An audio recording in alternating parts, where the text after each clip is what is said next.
Թուրքիան ոչ միայն Օսմանյան կայսրության իրավահաջորդն է, այլ դրա շարունակությունն է ցեղասպանության, քաղաքականության, հայեցակցության եւ տարածաշրջանային ագրեսիայի տրամաբանությամբ։ Այս պետությունը բացահայտ ներգրավված էր Արցախի դեմ 2020 թվականի պատերազմում,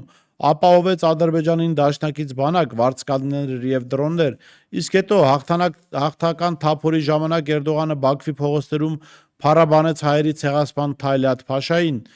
հայտարարելով, թե նրա ոգին փառավորվեց այս պատերազմով, բայց ամենաամոթալին այլտեղ է սկսում։ Այս նույն իրավիճակում Հայաստանի վարչապետը Նիկոլ Փաշինյանը ուղևորվում է Ստամբուլ իբր խաղաղություն հաստատելու համար։ Նրա համար Թուրքիան դարձել է բարեխոս, խաղաղության միջնորդ ադրբեջանցիների հետ հարաբերությունները կարգավորելու հարցում։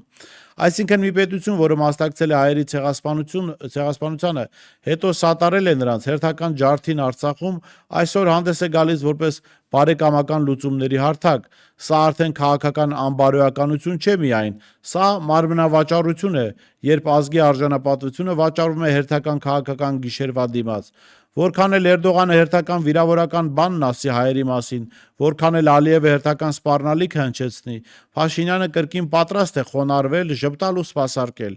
որովհետև նա արդեն ոչ թե Հայաստանի վարչապետն է, այլ թուրքական մոլի հաճախորդների Էրդողանի եւ Ալիևի քաղաքական սպասարկող մարմնավաճառը։ Այդ սպասարկումը դասական մարմնավաճառի տրամաբանություն ունի, գիտի, որ իրեն չեն հարգում, գիտի, որ օգտագործում են, բայց շարունակում է ծառայել հանուն փողի, իշխանության կամ պարզապես աթոռի։ Որպես ազգ մենք իրավունք չունենք համակերպվելու այս մակարդակի նվաստացման հետ, որպես պետություն չենք կարող Թուրքին եւ Ադրբեջանցուն հանձնել մեր ինքնիշխանությունը, արժանապատվությունն ու ազգային հիշողությունը,